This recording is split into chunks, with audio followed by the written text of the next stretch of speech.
بسم اللہ الرحمن الرحیم نحمده ونصلی علی رسوله الکریم اما بعد فاعوذ باللہ السمیع العلیم من الشیطان الرجیم بسم اللہ الرحمن الرحیم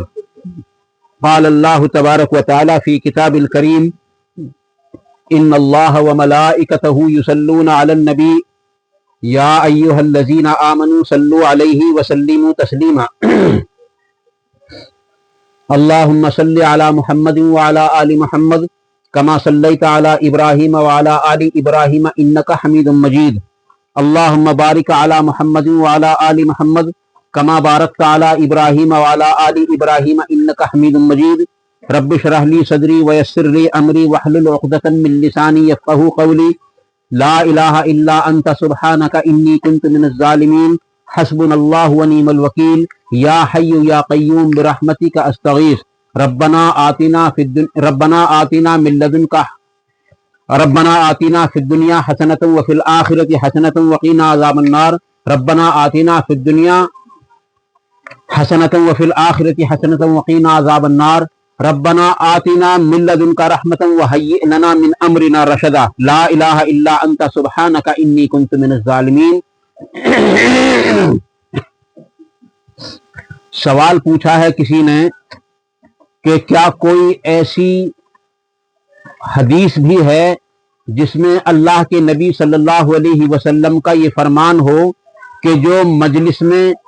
یعنی اللہ کے ذکر کی مجلس میں جڑ جائے تو اللہ تعالیٰ اس کے جو گناہ ہیں ان تمام گناہوں کو نیکیوں سے تبدیل کر دیتا ہے؟ اس کا جواب یہ ہے عزیز دوستو کہ میری نظروں میں ابھی تک کوئی ایسی حدیث نہیں گزری ہے جس میں اللہ تعالیٰ نے ذکر کی مجالس میں بیٹھنے کے بعد اللہ تعالیٰ نے ان کے گناہوں کو نیکیوں سے تبدیل کر دیا ہو۔ البتہ جو حدیث سے بھی اونچی چیز ہے، حالانکہ قرآن بھی حدیث ہے، فَبِأَيِّ حَدِيثٍ بَعْدَهُ يُؤْمِنُونَ، کہ اللہ تعالیٰ خود فرماتا ہے کہ اگر یہ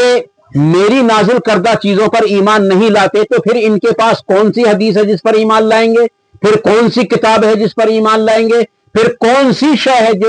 جس پر یہ لوگ ایمان لائیں گے۔ تو اللہ نے یہ سوالیہ انداز میں یہ سوال کیا ہے فَبِأَيِّ حَدِيثٍ بَعْدَهُ يُؤْمِنُونَ، کہ اس کے بعد یہ پھر کس چیز پر ایمان لائیں گے۔ تو قرآن کریم جو ہے